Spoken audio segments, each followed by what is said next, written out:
जय हिंद दोस्तों, स्वागत है आप सभी का एक नए वीडियो में। दोस्तों आज के इस वीडियो में हम लोग बात करने वाले हैं बिहार दरोगा मुख्य परीक्षा 2026 का प्रैक्टिस सेट 4। फ्रेंड्स बता दें, यहाँ पे पेपर 2 हम लोग देख रहे हैं। आपको समान अध्ययन का टोटल 22 सेट दिया हुआ है, 1 से लेकर 3 तक सेट करवा दिए हैं। जो लोग नहीं देखे हैं, चैनल के प्ले लिस्ट बना हुआ है, वहाँ पर आप जाकर देख सकते हैं। आज बात कर रहे हैं प्रैक्टिस सेट 4 का। ठीक है, तो आज कवर कर रहे हैं हम लोग पेपर 2 बिहार दरोगा मेंस परीक्षा पेपर 2 समान अध्ययन का सेट नंबर 4 को आज हम लोग देखने वाले हैं।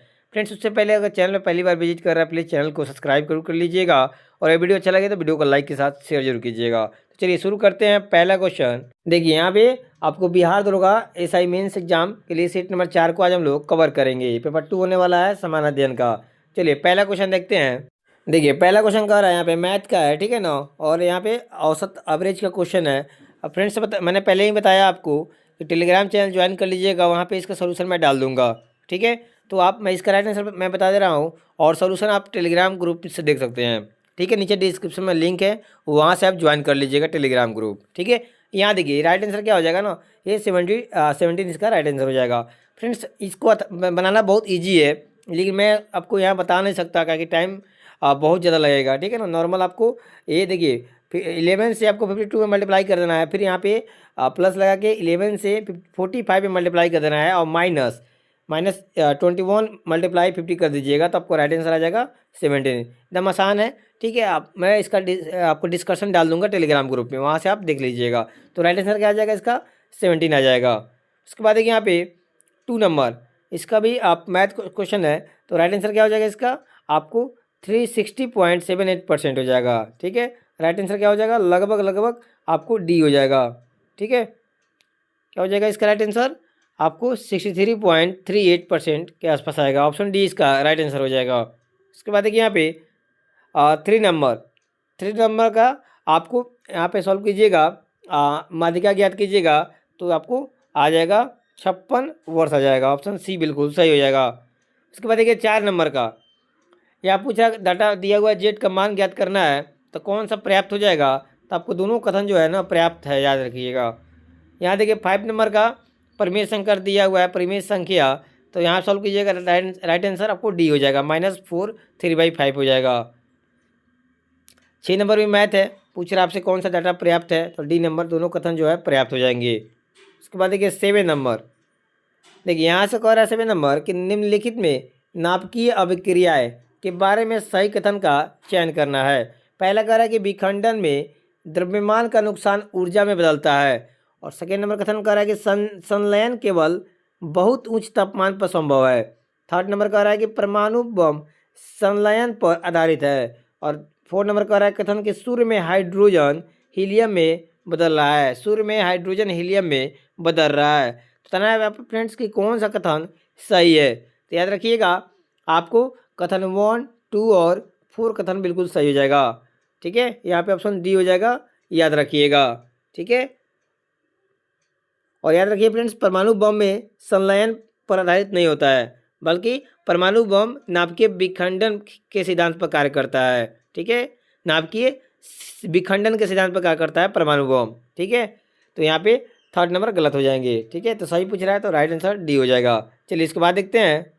चलिए 8 नंबर क्वेश्चन कह रहा है कि इलेक्ट्रॉन के आवेश का निर्धारण किसने किया था। आवेश का जो चार्ज था फ्रेंड्स, उसका निर्धारण किसने किया था, पूछ रहा है आपसे।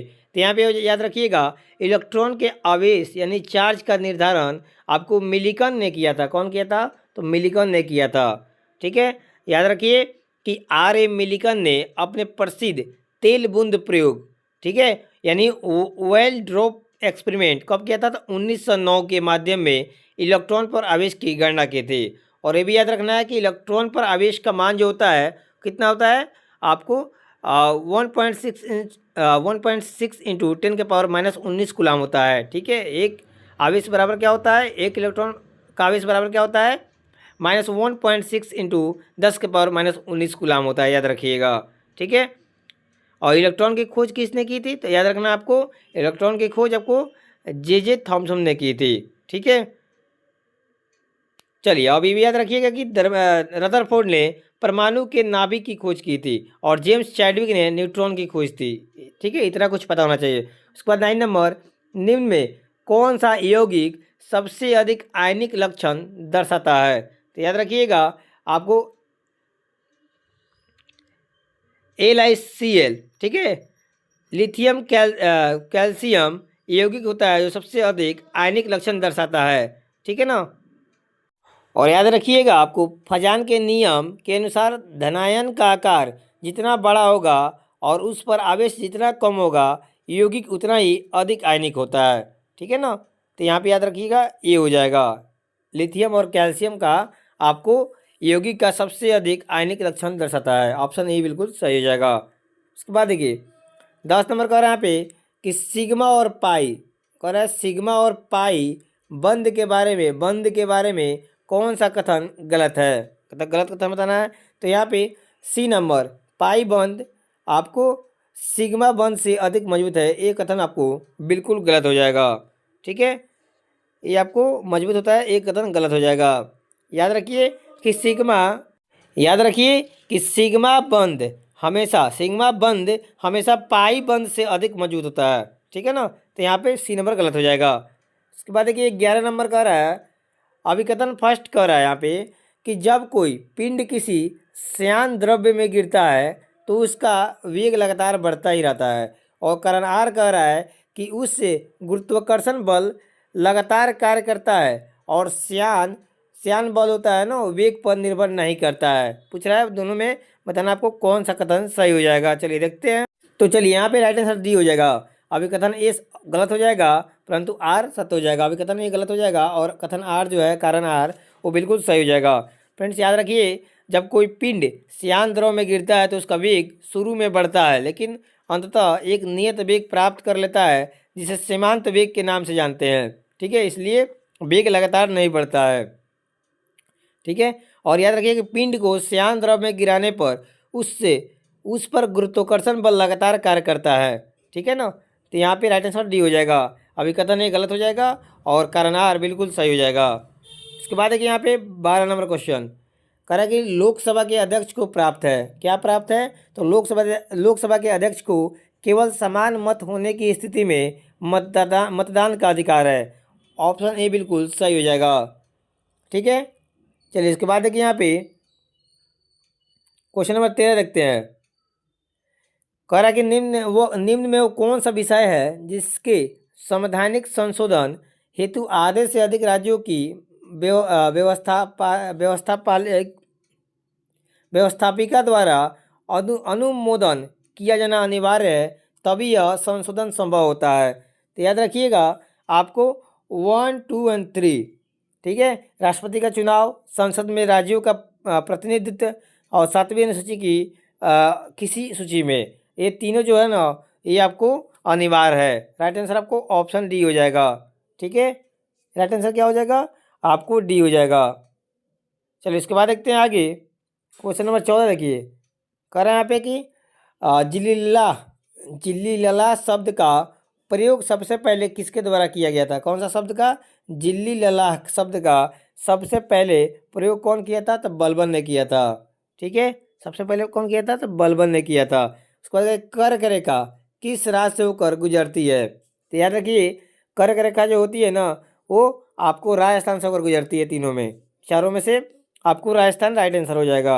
याद रखिए फ्रेंड्स कि कर्क रेखा भारत के कुल 8 राज्यों से होकर गुजरती है। कौन कौन, तो गुजरात, राजस्थान, मध्य प्रदेश, छत्तीसगढ़, झारखंड, पश्चिम बंगाल, त्रिपुरा और मिजोरम से होकर गुजरती है। फ्रेंड्स मैंने बताया भी था इसका ट्रिक है कर्क रेखा के 8 राज्यों का नाम याद करने के लिए मित्र पर गमछा झार, ठीक है ना। तो आपको ये ट्रिक मालूम होगा तो आप यहाँ से याद कर सकते हैं, ठीक है। चलिए इसके बाद देखिए यहाँ पे क्वेश्चन नंबर 16 देखते हैं। कह रहा है कि संथाल विद्रोह आदिवासी आंदोलन कब शुरू हुआ था। तो फ्रेंड्स याद रखिए संथाल विद्रोह जो हुआ था ना वो आपको कब हुआ था, 1855-56 में हुआ था। ऑप्शन सी यहाँ पे बिल्कुल सही हो जाएगा, ठीक है ना। चलिए इसके बाद देखते हैं क्वेश्चन नंबर 17। देखिए यहाँ पे कह रहा है कि 1973 के वैश्विक तेल संकट का 5वीं पंचवर्षीय योजना जो आपको 1974 से 1979 पर हुआ था उसका क्या प्रभाव पड़ा। तो उसका प्रभाव क्या पड़ा कि यह एक आर्थिक व्यवधान और पुनः प्राथमिकता निर्धारण का कारण बना। ऑप्शन डी यहाँ पे बिल्कुल सही हो जाएगा। ठीक है, उसके बाद देखिए 18 नंबर देखते हैं क्वेश्चन। कह रहा है कि निम्न में भारत में किस संविधान संशोधन ने एक राज्य में मुख्यमंत्री सहित मंत्रिपरिषद की अधिकतम संख्या निर्धारित की है? तो राइट आंसर क्या हो जाएगा आपको 91 संवैधानिक संशोधन। क्या हो जाएगा भारत में 91 संवैधानिक संशोधन ने एक राज्य में मुख्यमंत्री सहित मंत्रिपरिषद की अधिकतम संख्या निर्धारित की है। आपको ए नंबर बिल्कुल सही हो जाएगा। उसके बाद देखिए क्वेश्चन नंबर 19 देखते हैं। कारण निम्नलिखित विकल्पों में सही युग्म का पहचान करना है। तो यहाँ पे याद रखिए आपको प्रथम पंचवर्षीय योजना हुआ था वो कृषि पर ध्यान था, इसका बिल्कुल सही हो जाएगा।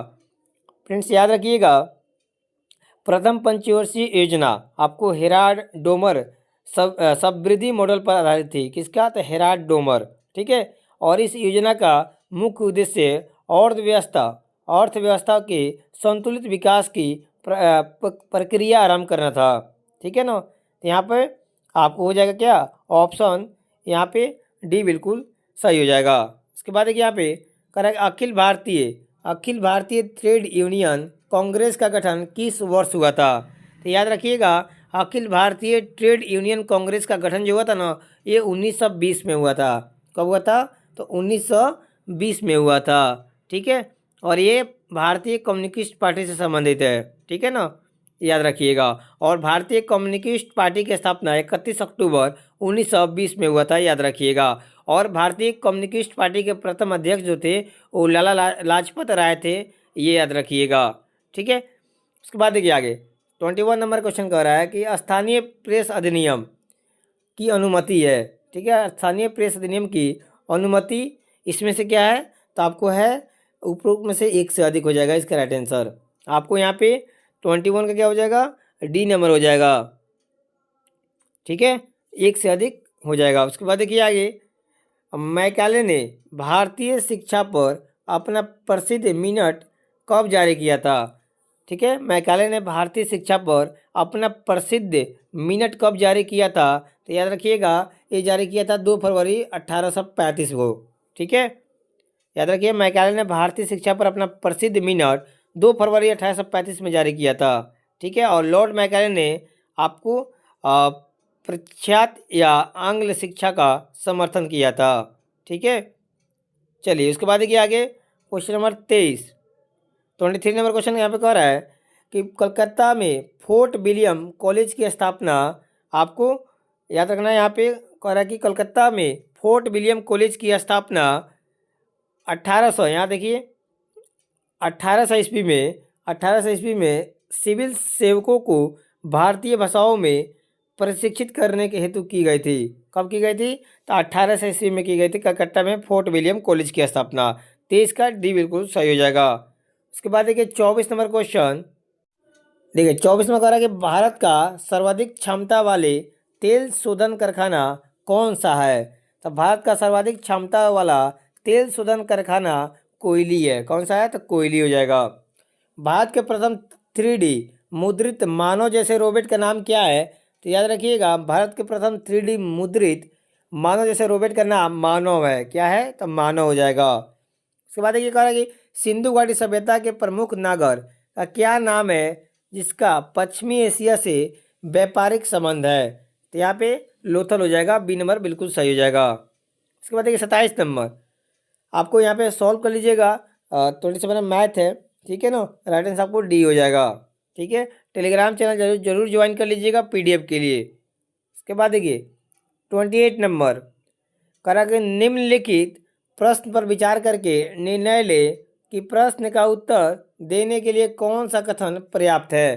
तो यहाँ पे 28 का आपको कथन 1 और 2 दोनों एक साथ पर्याप्त हो जाएंगे। राइट आंसर आपको बी हो जाएगा।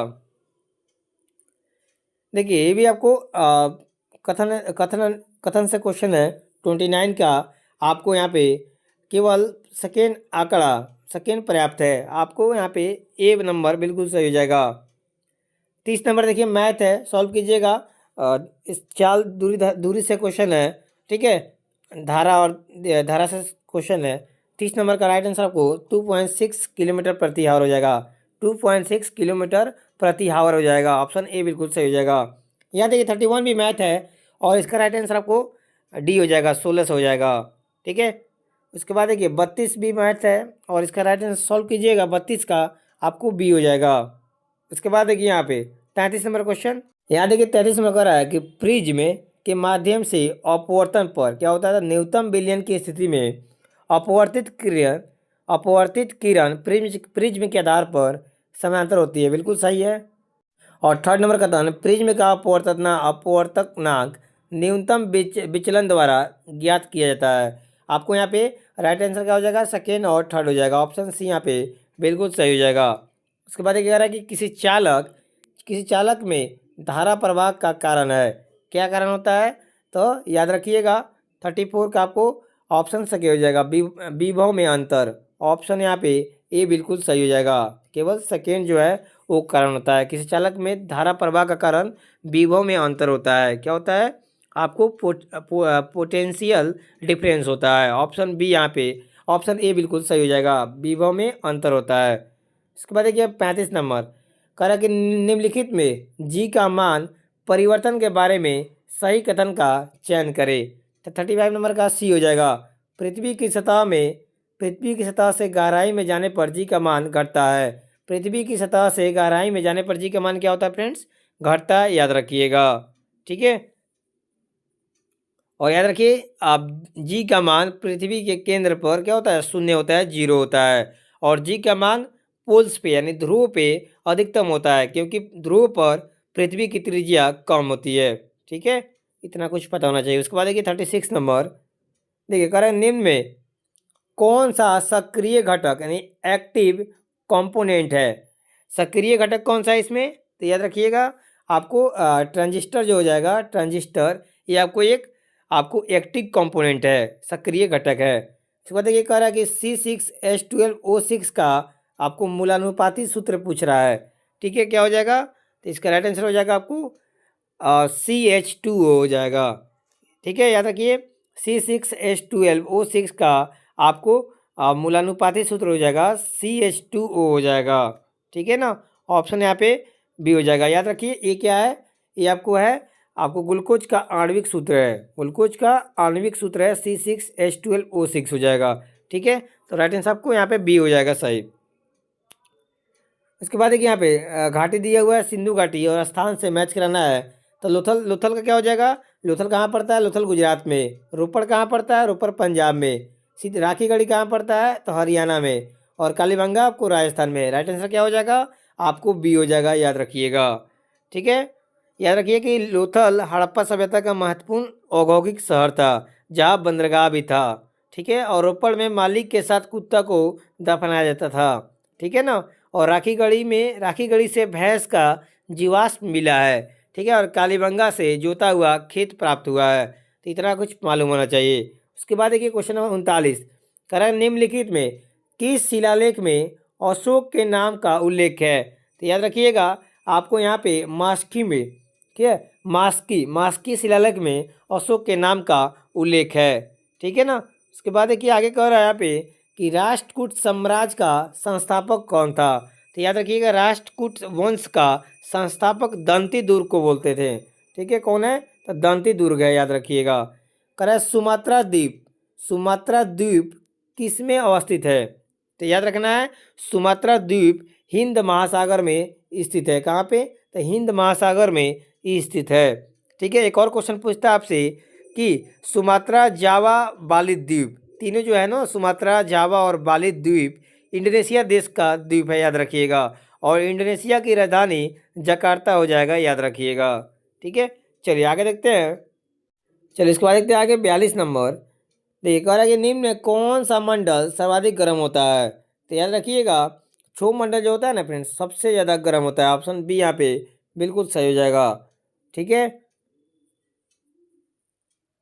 याद रखिए क्षोभ मंडल में तापमान की गिरावट की दर प्रति 165 मीटर की ऊंचाई पर 1 डिग्री सेल्सियस हो जाती है। ठीक है, गिरावट हो जाती है, 1 डिग्री सेल्सियस की गिरावट हो जाती है। कब, तो 165 मीटर की ऊंचाई पर जाने पे। ठीक है, इसके बाद देखिए यहाँ पे कह रहा है निम्न में कौन सी एक यूएसए की स्थानीय पवन है। तो यहाँ पर रखेंगे चिनूक जो है फ्रेंड्स, चिनूक ये आपको USA की स्थानीय पवन है, ठीक है ना। उसके बाद ये कह रहा है कि स्वेज स्वेज नौ परिवहन नहर भूमध्य सागर को किससे जोड़ता है। याद रखिएगा, स्वेज नौ परिवहन नहर भूमध्य सागर को लाल सागर से जोड़ती है। किससे? लाल सागर से जोड़ती है, ठीक है। याद रखिए कि स्वेज नहर का निर्माण 1869 ईस्वी में हुआ। इसके निर्माण का कार्य 1854 ईस्वी में एक फ्रांसीसी इंजीनियर ने सौंपा था, ठीक है। और इस नहर का लंबाई कितना है? स्वेज नहर की लंबाई कितना है? तो 168 किलोमीटर है, याद रखिएगा, ठीक है। और इस नहर का राष्ट्रीयकरण कब हुआ था? तो 1956 में मिस्र द्वारा इस नहर का, स्वेज नहर का राष्ट्रीयकरण हुआ था, ठीक है। और ये भी याद रखिए कि पनामा नहर जो है 1914 में बनकर तैयार हुआ था। चलिए उसके बाद क्या आगे यहाँ पे कह रहा है कृषि का काटो और जलाओ। कृषि का काटो और जलाओ प्रतिरूप भारत के किस प्रदेश में प्रचलित है? तो याद रखिएगा, ये आपको उत्तर पूर्वी में प्रचलित है। कौन सा युग सही सुमेलित नहीं है? सुमेलित नहीं है।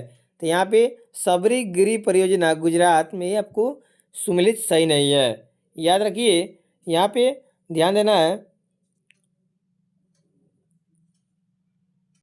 सबरी गिरी परियोजना जो है ना, ये गुजरात में नहीं है, बल्कि कहाँ पे है? तो केरल में है, याद रखिएगा। कहाँ पे है?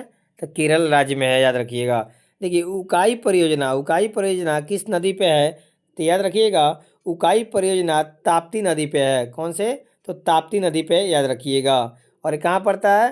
तो याद रखिएगा, ये परियोजना गुजरात राज्य में स्थित है, ठीक है। उसके बाद देखिए आगे यहाँ पे कह रहा है कि अनुच्छेद 19 के अंतर्गत कौन सा स्वतंत्रता का अधिकार नहीं है? तो यहाँ ध्यान दीजिएगा, अनुच्छेद 19 के अंतर्गत आपको व्यक्तिगत क्या हो जाएगा? व्यक्तित्व स्वतंत्रता का अधिकार नहीं है। व्यक्तित्व यानी ऑप्शन नंबर सी यहाँ पे अधिकार नहीं हो जाएगा। चलिए इसके बाद देखते हैं क्वेश्चन नंबर 49। यहाँ देखिए कह रहा है कि सही सुमेलित करे, ठीक है। तो यहाँ पे क्या हो जाएगा? आपको भारत का संघ, 49 नंबर क्या हो जाएगा? भारत का संघ हो जाएगा। ये आपको प्रधानमंत्री से हो जाएगा। राज्य का क्या हो जाएगा? राज्य का राज्यपाल, ठीक है। आपको नगर निगम महापौर होता है, और ग्राम पंचायत आपको इस यहाँ देखिए, यहाँ देखिए, नगर निगम महापौर होता है और ग्राम पंचायत का सरपंच होता है। तो राइट आंसर क्या हो जाएगा इसका? तो याद रखिएगा, ऑप्शन ए हो जाएगा, ठीक है। इसके बाद देखिए यहाँ पे कह रहा है कि सही कथन का चुनाव करना है। तो सही कथन कौन चुनना है? तो 50 नंबर में सही कथन क्या हो जाएगा? तो लोकसभा में राष्ट्रपति 2 सदस्य मनोनीत करते हैं। ऑप्शन डी यहाँ पे बिल्कुल सही हो जाएगा, ठीक है ना। याद रखिए, प्रश्न निकाल के अनुसार लोकसभा में राष्ट्रपति 2 सदस्य मनोनीत करते हैं, ठीक है। ये कथन बिल्कुल सत्य है, ठीक है। याद रखिए, राष्ट्रपति अनुच्छेद 331 के तहत लोकसभा में आंग्ल भारतीय समुदाय के 2 सदस्यों को नियुक्त करते हैं। कौन से अनुच्छेद के तहत? तो अनुच्छेद 331 अनुच्छेद के तहत। उसके बाद ये कह रहा है कि जीवन का अधिकार को भारतीय संविधान के किस अनुच्छेद में शामिल किया गया है? तो याद रखिएगा, आपको जीवन का अधिकार को भारतीय संविधान के अनुच्छेद 21 में शामिल किया गया है, अनुच्छेद 21 में। उसके बाद चलिए आगे देखते हैं।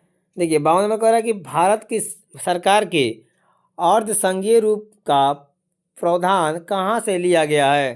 तो याद रखिएगा, भारत की सरकार के अर्ध संघीय रूप का प्रावधान कहाँ से लिया गया है? तो कनाडा से लिया गया है, याद रखिएगा। उसके बाद देखिए 53 नंबर आपको यहाँ पे सॉल्व कीजिएगा। इसका राइट जो आंसर आ जाएगा मैथ है, सी हो जाएगा, 15,750 इसका राइट आंसर हो जाएगा। और 54 नंबर भी मैथ है, 54 55 मैथ है, तो 54 का बी हो जाएगा और 55 का भी बी हो जाएगा। उसके बाद देखिए यहाँ पे 56 का रीजनिंग है, सॉल्व कीजिएगा तो राइट आंसर आपको ऑप्शन सी हो जाएगा, बी हो जाएगा, ठीक है। इसका बी आएगा। उसके बाद देखिए 57 नंबर भी आपको रीजनिंग है, 57 नंबर सॉल्व कीजिएगा तो आपको राइट आंसर पत्नी के पिता का भाई हो जाएगा, ऑप्शन बी यहाँ पे। इसके बाद ये नंबर सीरीज है 58 नंबर, सॉल्व कीजिएगा तो ऑप्शन सी हो जाएगा। और यहाँ देखिए कह रहा है आइसो स्ट्रक्चरल, ठीक है, आइसो स्ट्रक्चरल जोड़ी की पहचान है, ठीक है। आपसे यहाँ पे केमिस्ट्री का क्वेश्चन है, पूछ रहा है, तो 59 का आपको सी हो जाएगा। ठीक है, याद रखिए ऑप्शन सी जो है ना एक आइसो स्ट्रक्चरल की जोड़ी है। ठीक है ना, यहाँ पे राइट आंसर आपको सी हो जाएगा। ठीक है, जीनॉन और आयोडीन। ठीक है, ऑप्शन सी हो जाएगा। उसके बाद देखिए आगे, फिर इसके बाद 60 नंबर का निम्न में कौन सा एक सल्फेट सबसे अधिक तापीय स्थायी है? तो राइट आंसर क्या हो जाएगा आपको BaSO4। ठीक है, याद रखिए BaSO4 सल्फेट सबसे अधिक तापीय स्थायी है। ठीक है, उसके बाद देखिए यहाँ पे आगे कह रहा है कि HF का क्वथनांक आपको HCl HBr और HI से अधिक है, इसका कारण क्या है? इसका कारण क्या हो जाएगा अंतराण्विक आपको H बंधन। ठीक है, जिगजैग चैन है, आपको ऑप्शन बी यहाँ पे बिल्कुल सही हो जाएगा। उसके बाद देखिए MTP यानी मेडिकल टर्मिनेशन ऑफ प्रेगनेंसी। ठीक है, प्रेगनेंसी का गर्भावस्था के कितने सप्ताह तक सुरक्षित माना जाता है? तो याद रखिएगा ये 12 सप्ताह तक सुरक्षित माना जाता है। मानव विकास के क्रम में सबसे पहले सीधा खड़ा होकर चलने वाला पूर्वज कौन था? तो याद रखिएगा आपको ऑस्ट्रेलोपिथेकस था। कौन था? तो ऑस्ट्रेलोपिथेकस था। ठीक है, ऑप्शन बी यहाँ पे बिल्कुल सही हो जाएगा। राज्यसभा का कोरम पूरा करने के लिए कितने सदस्यों की आवश्यकता होती है? तो आपको 25 सदस्यों की आवश्यकता होती है। ठीक है, कह रहा कि स्वतंत्र भारत के पहले गवर्नर जनरल कौन था? तो याद रखिएगा ये थे आपको स्वतंत्र भारत के पहले गवर्नर जनरल लॉर्ड माउंटेबन थे, लॉर्ड माउंटेबन। वहीं ऐसे फ्रेंड्स पूछ दे कि स्वतंत्र भारत के पहले भारतीय गवर्नर जनरल कौन थे, तब उसका राइट आंसर क्या हो जाएगा सी राजगोपालाचारी होगा। यहाँ पे आपको सिर्फ पूछ रहा है स्वतंत्र भारत के पहले गवर्नर जनरल, तो यहाँ पे लॉर्ड माउंटेबन हो जाएगा। ऑप्शन सी इसका राइट आंसर हो जाएगा। उसके बाद देखिए, उसके बाद कह रहा है कि स्वेज नहर जो वाणिज्य के लिए बहुत महत्वपूर्ण है, निम्न में किस देश में बनाई गई थी? तो याद रखिएगा ये आपको बनाई गई थी कहाँ पे? तो ये मिस्र देश में बनाई गई थी। विवाह नामक विषय इनमें से किससे संबंधित है? तो याद रखिएगा विवाह नामक विषय समवर्ती सूची से संबंधित हो जाएगा, समवर्ती सूची से संबंधित हो जाएगा। उसके बाद कह रहा है किस दक्षिण भारतीय शास्त्रीय नृत्य शैली का साप्ताहिक अर्थ कथा अभिनय होता है? कथा अभिनय होता है, तो याद रखिएगा ये आपको कथकली हो जाएगा। उसके बाद देखिए यहाँ पे कह कि भारत में पहली बार बैंकों का राष्ट्रीयकरण कब किया गया था? तो पहली बार भारत में बैंकों का राष्ट्रीयकरण 1949 में किया गया था। इनमें से भारत की इनमें से कौन सी नदी पश्चिमी घाट से नहीं निकलती है? पश्चिमी घाट से नहीं निकलती है, तो भारत की ताप्ती नदी जो है ना वो पश्चिमी घाट से नहीं निकलती है। कौन नदी? तो ताप्ती नदी। ऑप्शन ए बिल्कुल सही हो जाएगा। उसके बाद क्या करेगा विश्व का सबसे बड़ा नमक का मरुस्थल कौन सा है? तो याद रखिएगा विश्व का सबसे बड़ा नमक का मरुस्थल सलार डी ईव्यूनी हो जाएगा। कौन सा हो जाएगा? सलार डी ईव्यूनी हो जाएगा। ऑप्शन ए हो जाएगा। उसके बाद यहाँ पे कह रहा है कि पृथ्वी की धुरी आपको क्रांतिक वृत्त के तल पर के कोण पर अनाथ है, किसके? तो याद रखिएगा आपको 66.5 डिग्री अंश के कोण पर अनाथ है। उसके बाद देखिए आगे कह रहा है कि हडसन नदी निम्न में किस शहर से होकर बहती है? तो याद रखिएगा हडसन नदी न्यूयॉर्क शहर से होकर बहती है, न्यूयॉर्क। ठीक है, उसी प्रकार याद रखिएगा आपको लंदन जो है टेम्स नदी से होकर बहती है। ठीक है, ठीक है, उसके बाद याद रखिएगा आपको टेम्स नदी आपको लंदन शहर से होकर गुजरती है। उसी प्रकार पेरिस जो है सी नदी के किनारे है। ठीक है ना, ऐसे से याद रखना आपको। उसके बाद कह रहा है कि बंगाल का लोकप्रिय संगीत जो अत्याधुनिक लोकगीत का प्रतिनिधित्व करता है, इसे किस नाम से जाना जाता है? तो इसे याद रखिएगा बाउल के नाम से जाना जाता है, बाउल के। उसके बाद देखिए आगे 75 नंबर कह रहा है कि 1930 से 1932 तक आयोजित गोलमेज सम्मेलनों के संबंध में निम्नलिखित में से कौन सा कथन सही है? तो याद रखिएगा 75 का आपको दोनों कथन जो हो जाएगा ना बिल्कुल सही हो जाएगा। राइट आंसर आपको ऑप्शन ए हो जाएगा। इसके बाद एक कह रहा है भारत के केंद्रीय मंत्री परिषद में कौन सा पद पदानुक्रम में प्रधानमंत्री पद के लिए नीचे ठीक नीचे आता है। प्रधानमंत्री पद के ठीक नीचे आता है। तो याद रखिएगा, भारत के केंद्रीय मंत्रिपरिषद में कैबिनेट मंत्री पद पदानुक्रम में प्रधानमंत्री के पद से ठीक नीचे आता है। कौन सा? तो कैबिनेट मंत्री आता है, याद रखिएगा। करेक्ट। काला पानी सीमा विवाद भारत और किस देश के बीच में स्थित है? तो काला पानी सीमा विवाद भारत और नेपाल के बीच में ये स्थित है। ठीक है, किसके बीच में है विवाद? तो भारत और नेपाल के बीच में। निम्न में कौन सा नित्य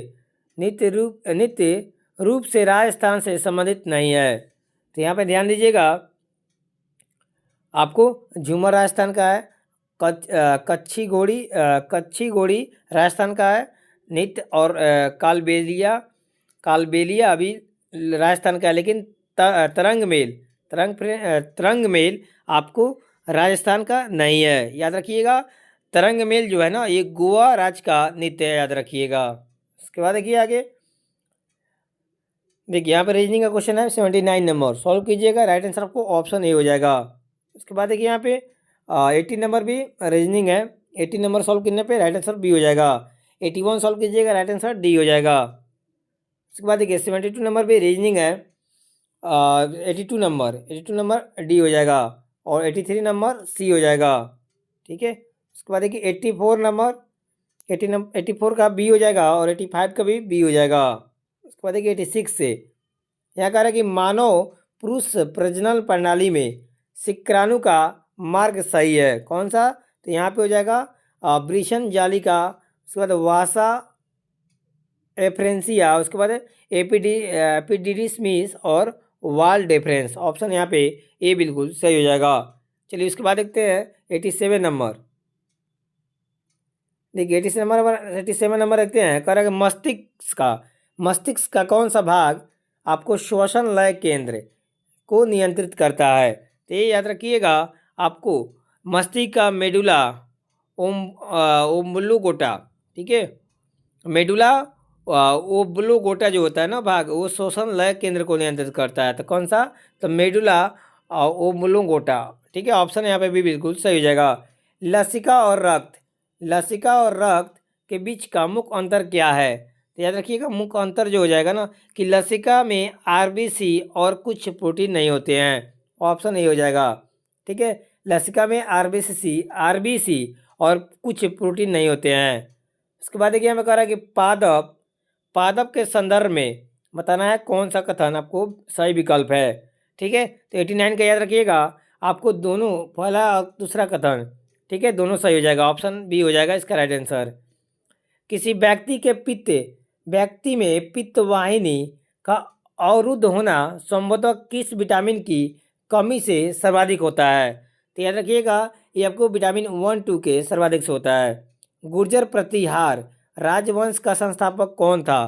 तो याद रखिएगा, गुर्जर प्रतिहार राजवंश का संस्थापक नागभट्ट प्रथम था। ठीक है, उसके बाद देखिए कराए भारतीय संविधान की 6ठी अनुसूची किस क्षेत्र के जनजातीय क्षेत्रों के प्रशासन से संबंधित है? तो राइट आंसर क्या हो जाएगा इसका? तो राइट आंसर हो जाएगा आपको पूर्वोत्तर भारत से हो जाएगा। उसके बाद ये कह रहा है कि निम्नलिखित में कौन सा स्तूप उस स्थान को चिन्हित करता है जहां बुद्ध ने अपना पहला उपदेश दिया था? ठीक है, तो याद रखिए राइट आंसर क्या हो जाएगा इसका?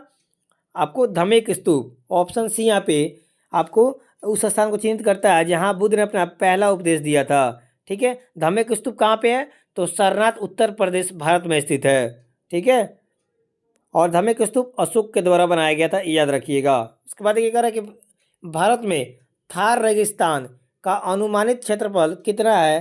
तो याद रखिएगा 1,70,000 किलोमीटर स्क्वायर है। ठीक है, उसके बाद देखिए कह रहा 2024 में भारत ने अपना पहला राष्ट्रीय अंतरिक्ष दिवस मनाया। यह दिन किस घटना को याद में मनाया गया है? ठीक है, यह दिन किस घटना की याद में मनाया गया है? तो याद रखिएगा, ये आपको चंद्रयान 3 का चंद्रमा पर सफल उतरना के रूप में मनाया गया है। उसके बाद देखिए आगे करें ऑपरेशन आर्कटिक इंश्योरेंस किन देश के नेतृत्व में ग्रीनलैंड में होने वाला एक सैन्य अभ्यास है? ठीक है, आर्कटिक एंड्योरेंस किस देश का नेतृत्व में ग्रीनलैंड में होने वाला प्रमुख सैन्य अभ्यास है? तो याद रखिएगा ये आपको डेनमार्क, याद रखिए ऑपरेशन आर्कटिक एंड्योरेंस डेनमार्क के नेतृत्व में ग्रीनलैंड में होने वाला एक सैन्य अभ्यास है। आईसीसी ने किस देश को T20 विश्व कप 2026 में बाहर होने पर स्कॉटलैंड को शामिल किया है? याद रखिएगा आईसीसी ने बांग्लादेश को T20 विश्व कप 2026 में बाहर होने पर स्कॉटलैंड को शामिल किया है। ऑप्शन बी हो जाएगा। ब्रिक्स नेटवर्क यूनिवर्सिटी में शामिल होने वाला एकमात्र भारतीय कृषि विश्वविद्यालय कौन सा है?